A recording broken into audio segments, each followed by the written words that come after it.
Shane Gillis' hilarious ESPYs set was a litmus test for our uptight culture. Shane Gillis took a bite out of sports' biggest names during his opening monologue at Wednesday night's ESPY Awards. And it was a real sign of cultural health. The performance felt like an infusion of wheatgrass, cleansing out the residual crud left over from more than a decade of hyperpolitical correctness. The comedian went after everyone, slaughtering sacred cows on both sides of the political aisle and from all sensibilities. He mocked Shadur Sanders' nepotism, Simone Biles' height, Aaron Rodgers' vaccine resistance, Shohei Ohtani's gambling scandal, the WNBA and professional girlfriend Jordan Hudson. Even Caitlin Clark made it into some zesty one-liners. And then there was Donald Trump, whose Hall of Fame-worthy way of inserting himself into nearly every big sports moment made him a prime target. Gillis' line about an Epstein joke getting deleted from his script was aimed at the current administration. Probably never existed actually. Let's move on as a country and ignore that, Gillis said.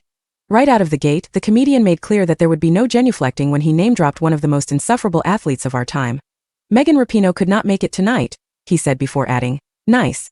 When only a few chuckled, he quipped, no, we're going to pretend she's a good time? All right.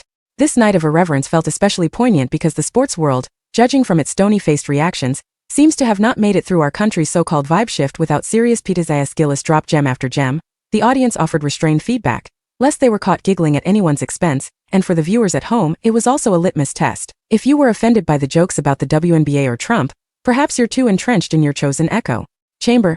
Remove the stick from your bottom. That goes for former ESPN personality Sarah Spain, who whinged on behalf of the more progressive than thou set, writing on X. In a year of crazy growth for women's sports, choosing an ESPYs host who doesn't even try to make clever jokes about women athletes, he at least attempted for the men. He goes with hacky no one knows the WNBA bits, Pino is a bad time, and repeatedly insults black women. Cool.